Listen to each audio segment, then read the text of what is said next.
내가 생각하기에는 언제나 나에게서 큰 주제는 인간이었던 것 같아요. 우리나라의 어떤 그 사회 전체가 참으로 인간다운 인간, 참으로 사람이 인간답게 살 수 있는 그런 사회 풍토가 되기를, 그러니까 인간을 소중히 여길 줄 아는, 인간은 모두 하나님의 모습을 닮은 그 존엄한 인간이기 때문에 그런 인간으로서 인정받고 대접받고 그런 인간으로서 살아갈 수 있는 사회가 그만큼 말하자면 인간화되고 민주화되고 이제 이런 것이 생각하는 것에서 하나의 큰 과제였지 않는가 생각해요.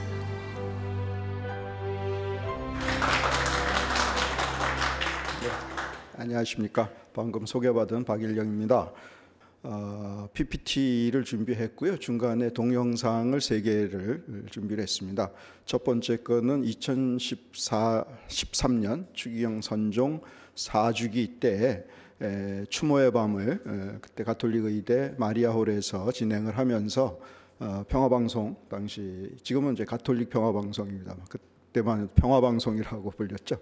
평화방송하고 협력해서 만들었던 약 10분 30초짜리 김수환 추기경 추모 영상을 먼저 보시겠고, 그 다음에는 이제 추기경님 영상어록 우리 김수환 추기경 연구소하고 역시 평화방송에 있는 자료들을 활용을 해서 약 3분짜리 정도 되는 영상들을 주제별로 쭉 정리를 했던 게 있었습니다. 그 중에서 오늘 주제 평화하고 관계되는 짧은 영상 2개를 중간에 같이 보시도록 이렇게 준비를 했습니다.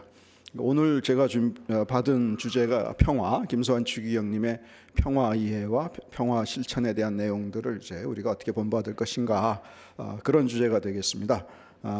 이 주제는 사실 제가 방금 소개해 주신 것처럼 소장을 하고 있는 동안에 저하고 같이 시민교육, 인성교육 이런 추기경님 정신을 널리 세상에 알리는 교육을 준비하면서 함께 해주셨던 여러 교수님들하고 같이 단체로 준비한 자료들입니다. 현임에서 애쓰신 우리 박승천 소장님을 비롯해서 여러 교수님들이 애쓰고 계시는데, 전임자들도 뭐 하나 해야 되지 않느냐, 그래서 저를 아마 대표로 이렇게 내세우신 것 같습니다. 제일 못생긴 사람을 앞에다 이렇게 내세우신 이유는 아마 현재 소장님이 너무 미남이시니까 좀 대비시켜서 저런 오징어도 하나 필요하다, 이렇게 요즘 젊은 사람들 말로 오징어도 하나 필요하다 해서 저를 아마 내세우신 것 같습니다. 네, 앞에 제가 쑥스럽지만 사진을 하나 같이 첨부를 했습니다. 찾아보니까 추기경님하고 인연이 오래 계속 됐었는데요. 80년대 초에 제가 있던 스위스 프리부르라는 도시에 조그만 그 도시 기숙사에 추기경님이 저를 일부러 한번 찾아오신 적이 있었습니다. 80년대 초에. 그래서 그 기숙사가 그냥 온통 경사스러운 뜻으로 난리가 났던 그런 기억이 30년이 훨씬 지났습니다만, 오늘 또 이런 강의를 준비하면서 마침 저 사진이 눈에 띄길래 추기경님이 아마 지금 저보다도 조금 더 젊으셨을 때였던 것 같고요. 아마 60대 초. 그리고 저는 당시 아마 30을 전후한 지금 보니까 참 촌스럽게 생겼는데 어린 시절에 제 모습이 담겨 있길래 그냥 한번 보고 웃으시라고 여기다 놔놨습니다. 네, 평화라고 하는 주제는 사실 굉장히 중요한 주제고, 또 지금은 더군다나 우리가 오랜 세월 갈라져서 서로 미워하면서 이렇게 살던 남북 관계가 모처럼 또 화해의 기류를 맞고 있고, 그래서 더군다나 아주 좀 많은 사람들이 관심을 갖는 주제라고 생각이 됩니다. 지금 최근뿐만 아니라 동서고금을 통해서 인간이 추구했던 정말 중요하고 누구나 원하는, 간절히 바라는 그런 가치라고 할 수 있을 것 같습니다. 그래서 우리가 살아가는 데 있어서도 정말 모두가 평화롭게 화목하면서 잘 사는 것, 우리가 흔히 웰빙, 웰다잉 얘기도 합니다만은 잘 사는 것은 결국 평화롭게 사는 것이 아닌가, 그런 의미에서는 꼭 무슨 유엔 무슨 사무총장님이나 대통령만 하시는 뭐 관심을 가지고 추구하시는 주제는 아닌 것 같고 우리 모두에게 정말 중요한 주제라는 생각을 해봤습니다. 그런데 우리가 살고 있는 지금 인류 공동체에 있어서 평화가 잘 실현되고 있는가 하는 것을 봤을 때는 사실은 평화의 반대, 반평화, 비평화 상태를 우리가 겪으면서 정말 평화가 필요하구나라는 걸 역설적으로 느끼고 있는 것이 아닐까. 뭐 여기 몇 가지 주제를 우리가 전에 연구소에서 이렇게 토론하면서 정리한 내용들입니다만 지금 세계화, 전 세계가 하나가 되고 있다. 컴퓨터 마우스만 딸깍거리면 무슨 어디 그냥 산골짜기까지도 순식간에 도달할 수 있는 그런 세상인데 그것이 정말 서로 조화롭고 균형 있게 대등하게 연결되는 세계화인가 하면 아무래도 일방적으로 한쪽으로 흐르는 이런 모습을 보여주면서 일방적으로 힘 있는 사람, 정보력이 있는 사람, 강한 나라 쪽에서 약한 나라 쪽으로 이렇게 흐르고 있는 세계화의 어떤 우려도 우리가 생각을 하게 되고요. 문화적인 측면이나 종교적인 측면에서도 서로 마음을 열고 이웃을 향해서 개방적인 자세라기보다는 그냥 나만 진리를 가지고 있다, 내 문화만이 최고다, 너희들은 참 형편없다, 이런 독단적인 폐쇄적인 진리 보유권의 주장이라고 하죠. 배타적 진리 보유권을 주장하면서 저 문화는 저 종교는 다 쓸데없는 것이다. 이런 식의 자세들, 이것이 평화를 해치고 있는 지금 모습 중에 하나라고 할 수가 있겠습니다.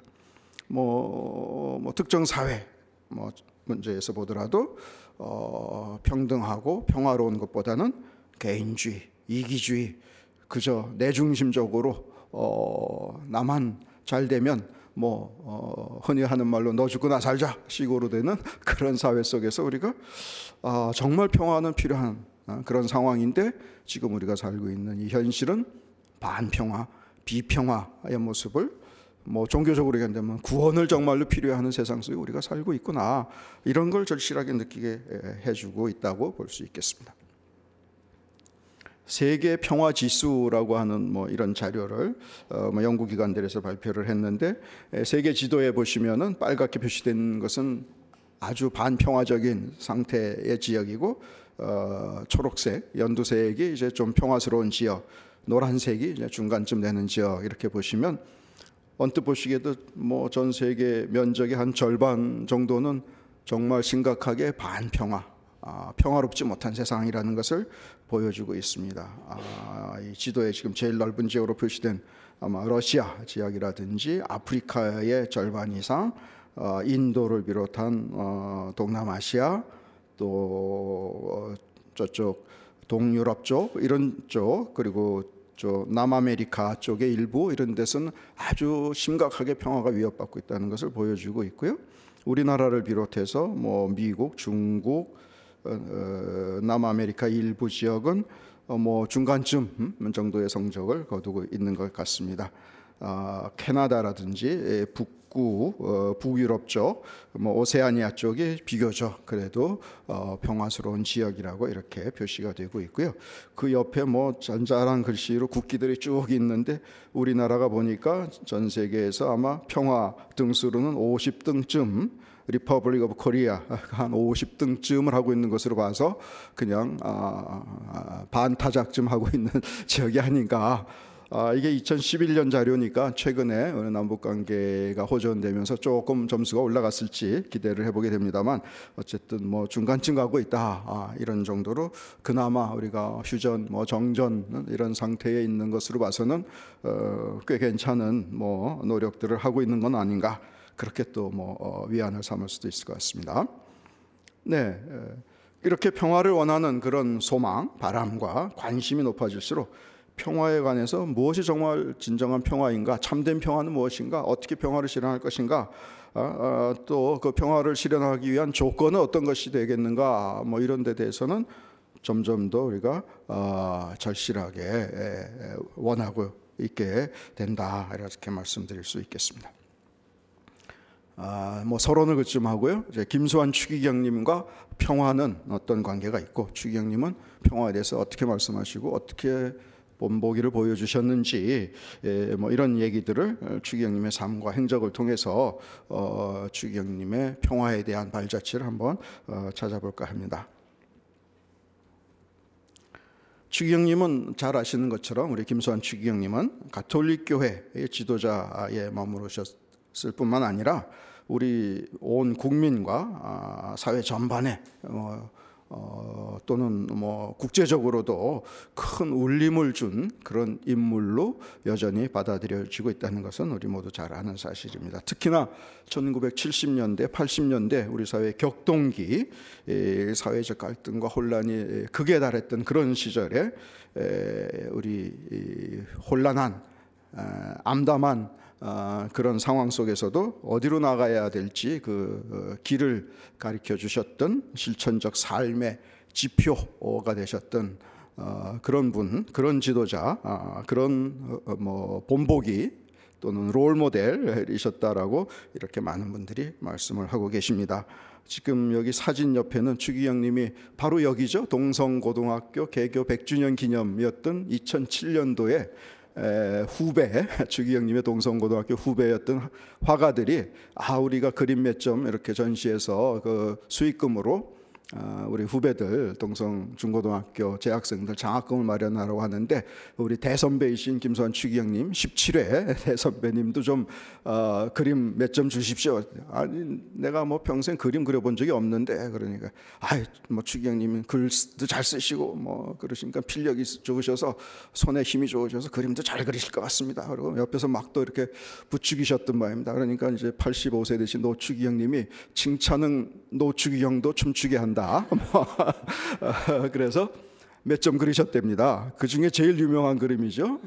자화상. 그 밑에다가 추기경, 김수환 뭐 이렇게 큼직하게 굵직하게 쓰시면 좋았을 텐데 아니죠. 그러면 안 좋은가요? 바보야. 본인을 그렇게 부르시면서 유명한 바보 초상화가 탄생했던 것이 바로 이 장소, 동성고등학교 100주년 기념 그런 사업 때였고, 이 건물도 뭐 동성 100주년 기념관에서 우리가 추기경님을 기념하고 있습니다.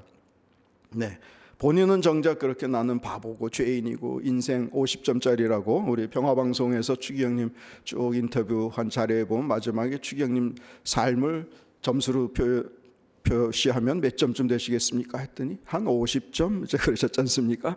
100점 만점으로 하면 50점? 조금 더 주셔도 될 것 같은데. 조금 더 하셔도 될 것 같은데. 스스로는 그렇게 말씀하셨지만 많은 사람들에게, 대부분의 사람들에게 큰 울림과 감동을 주시고 내 삶의 지표로 이렇게 작용하셨던 분이라고 우리가 말씀드릴 수 있을 것 같고요. 평화 문제도 마찬가지라고 생각이 됩니다. 추기경님도 이 평화 문제에 대해서 상당히 많은 말씀을 하셨고 좋은 그 표양을 보여주셨던 분이라고 볼 수 있겠습니다. 눈물을 흘리시는 추기경님, 2005년도 그때 무슨 줄기세포 조작 사건이 발표되고 나서 아마 그때 평화신문과 인터뷰였던 걸로 기억이 됩니다.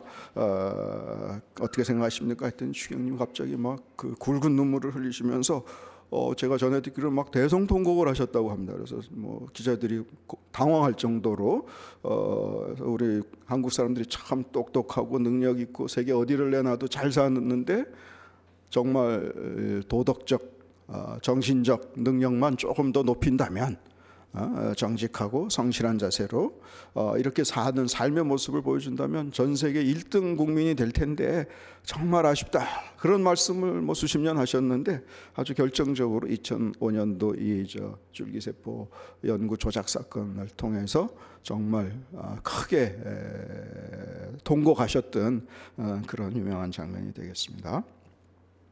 네, 국수를 드시고 계시는데요.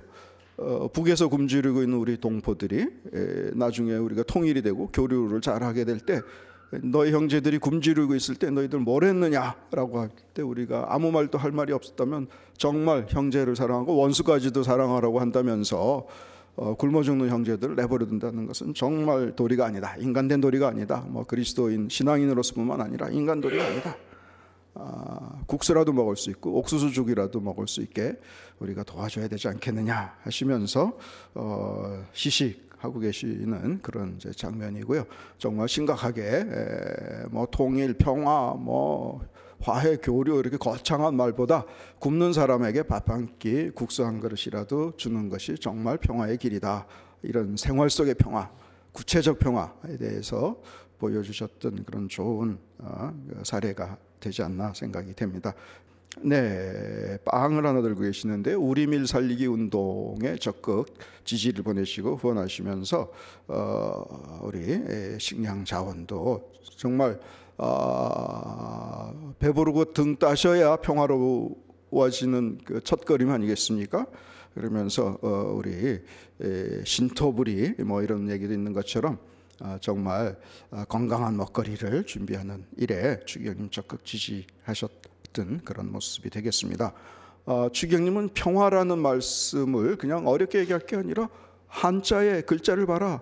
골고루 평자에 벼화 옆에 입구자 붙어 있는 게 평화 아니냐? 무슨 소리냐? 벼가 입에 골고루. 그러니까 벼가 뭡니까? 그 쌀이고 쌀을 뭐 익히면 밥이잖아요. 그러니까 밥이 입에 골고루 들어가는 거. 그게 평화다. 그러니까 잘 먹고 잘 살아야 평화롭지 않느냐? 그렇게 아주 쉽게 표현을 하셨는데 이 장면하고도 저는 이제 겹쳐지는 그런 이미지가 생각이 납니다. 밥을 골고루 나누는 것이 바로 평화다. 빵도 나누고 밥도 나누고 가신 것을 함께 나누는 것, 그것을 이제 보여주시는 한 장면이라고 생각이 됩니다. 네, 이런 이제 추기경님의 발자취를 그리워하시는 분들이 이제 선종 소식을 2009년 2월 16일 저녁 6시 12분 돌아가셨다는 소식이 전파를 타고 전해지자마자 전국에서 자발적으로 모여든 그 추모객들이 장사진을 이루고 있는 그런 장면이죠. 명동 성당에서부터 가톨릭회관 앞을 지나서 빙빙빙빙 명동을 몇 바퀴 돌아서 한 2km 이상의 그런 줄을 이뤘던 바로 10년 전 이때쯤의 모습이고요. 저도 좀 백을 쓰면 빨리 들어갈 수는 있었는데 일부러 서봤습니다. 세종 호텔 앞쯤이었다고 생각이 되는데요.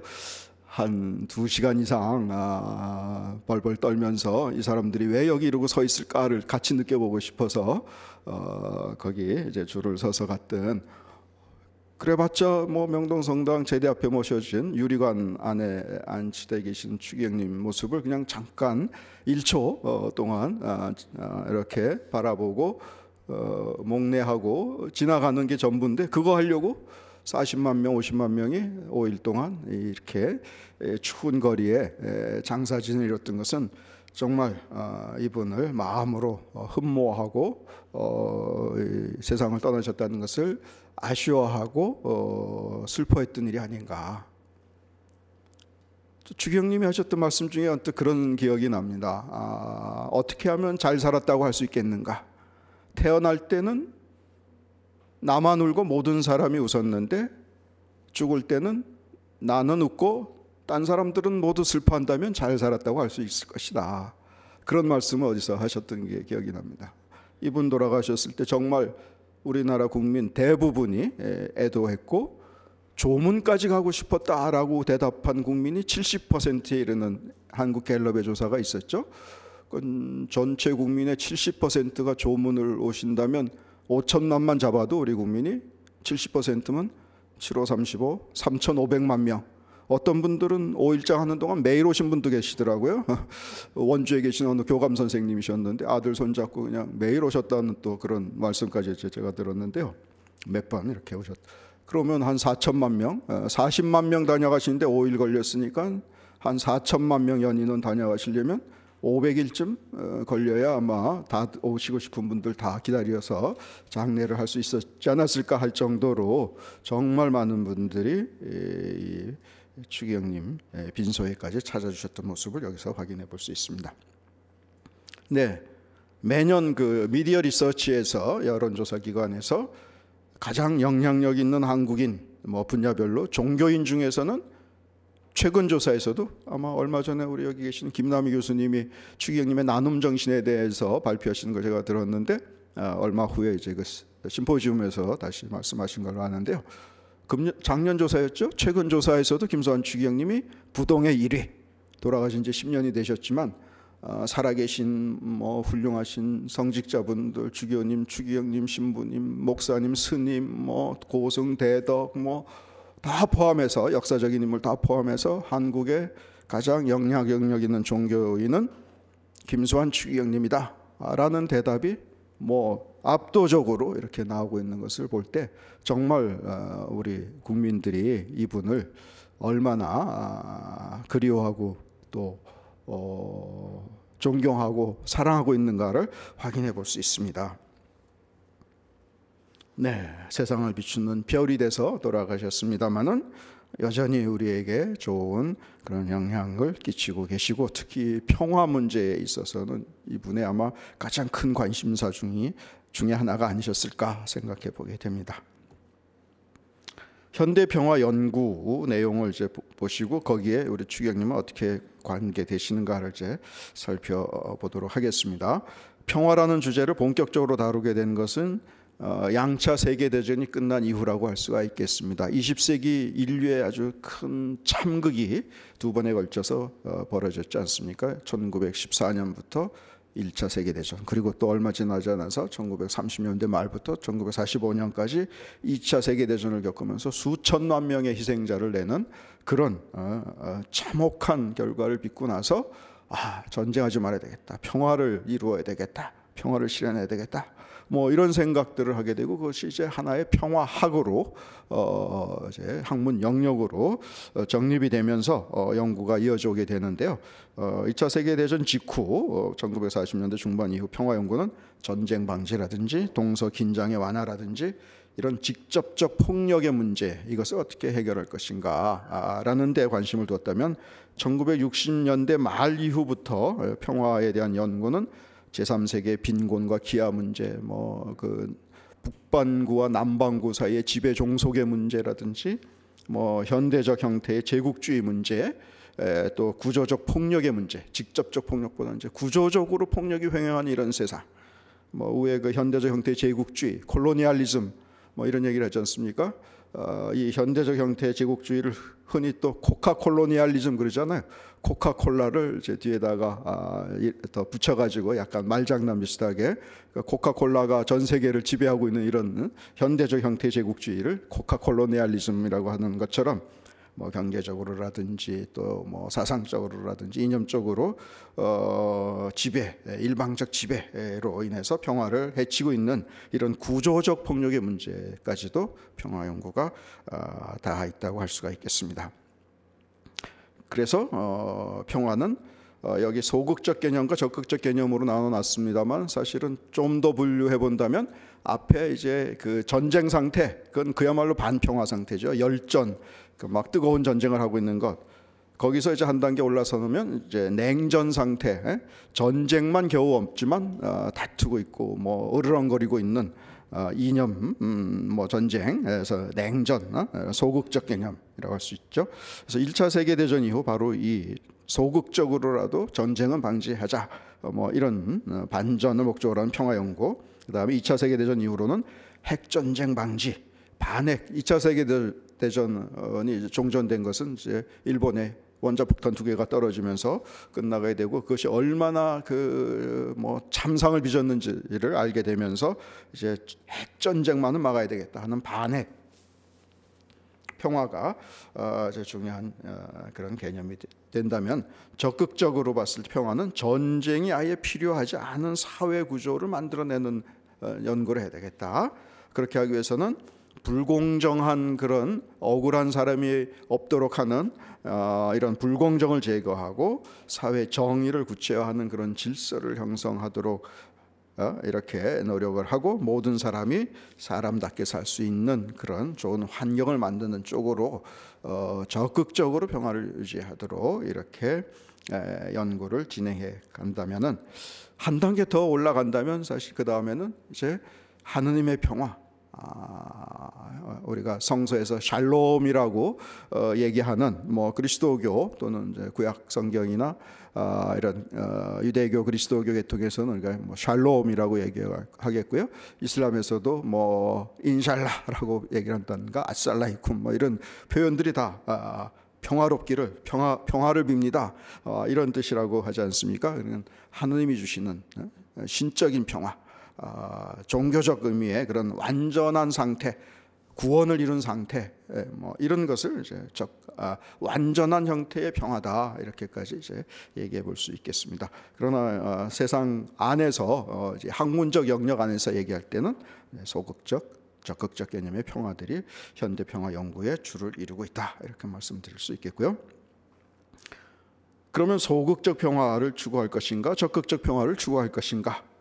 당연히 이상적으로는 적극적 평화 개념이 타당하겠죠. 모두가 잘 살고 인간답게 살고 불공정한 그런 세상을 없애서 다들 공정한 사회 속에서 잘 살 수 있게, 그런 적극적 평화 개념이 타당하다고 하겠습니다만, 현실적으로는 이렇게 적극적 평화를 실현하려고 하다 보면 여러 가지 한계와 문제점들이, 또 그 사이에서 이해 타산이 충돌하고 이러면서 또 갈등과 분열이 생기게 되고 어떻게 해결해야 될지 알 수 없는 그런 상황들이 생겨나게 되는 것이겠죠. 그것은 뭐 세계적으로도 그렇고 우리나라로서도 그렇고 우리 역사 속에서도 그래서 최근 뭐 2018년도죠. 서울대학교의 부설연구소 중에 통일평화연구소에서 한국인의 평화사상이라고 하는 책을 2권을 원효대사부터 김대중 대통령에 이르기까지 25명의 대표적 한국인의 평화사상을 연구를 해서 책으로 냈는데요. 그 중에는 이제 김수환 추기경님의 평화사상에 대해서도